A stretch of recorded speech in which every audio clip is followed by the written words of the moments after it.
My grandfather, Bert Patterson, born the 16th of March, 1924.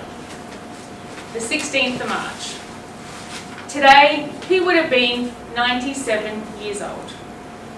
He didn't quite make it to that age though, passing away last year on the 23rd of January, age 95. I could tell you that he was born to Albert and Harriet Patterson and was one of 11 children, 6 boys followed by 5 girls. I could tell you that he was born in Young and grew up in Maryborough, New South Wales. I could also tell you he didn't have a middle name because his mother said that she had 11 children and it was hard enough thinking of one name each, let alone 2. I could talk about his varied career as a soldier, an outback station worker, a dairy farmer, banana plantation farmer, mechanic, paper truck driver, school bus driver, and finally, a service station owner. Those aren't the things that meant much to me though. I want to tell you about Dar. Dar was how he was known to all his 17 grandchildren, 35 great-grandchildren, and 1 great-great-grandchild. He got his name because when his first grandchild came to live with him and Nan, everyone in the house was calling him Dad. And she didn't have a dad, so she shortened it to Dar, and that name stuck. Dar is my dad's father. And there is a long-running joke in the family about their days on the banana plantation.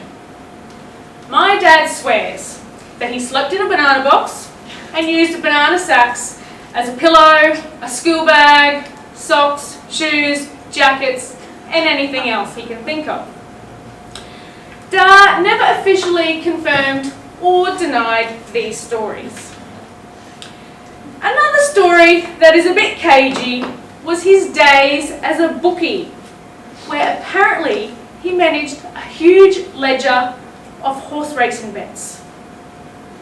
Upon digging for some more information recently, I was told only that he came into contact with some larrikins, but my source refused to name names.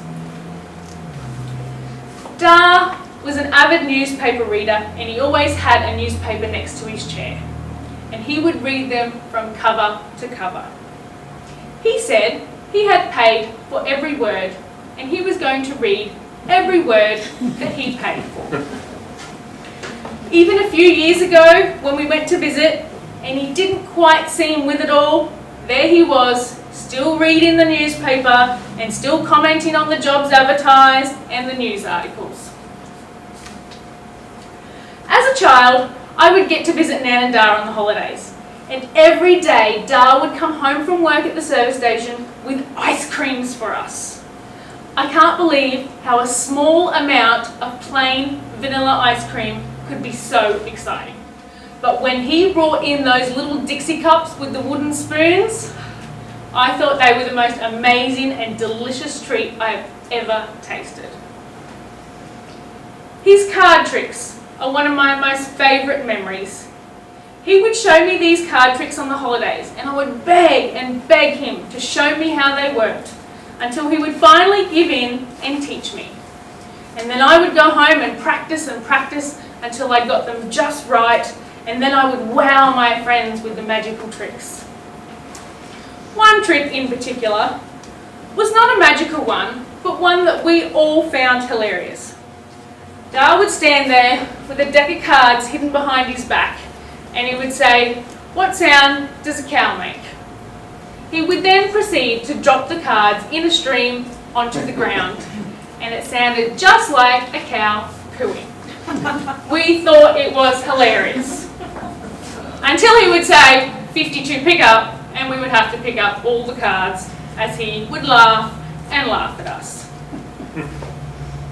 His laugh and his sense of humour, my other favourite memory. He kept his sense of humour right up until the end. The last time I saw Dar, we visited him in the home. Dad walks in and says, "Hi Dad, it's Adrian, your son. "Do you remember me?" Dad laughs and says, "Yes, of course." Then Dad says, "This is Kirsty, my daughter. Do you remember her?" Dad laughs and says, "Yes, of course." Then my sister walks in. Now, my sister is 5 years younger than me, but other than the age gap, we look the same. Dad says, "You remember Lorinda, my other daughter?"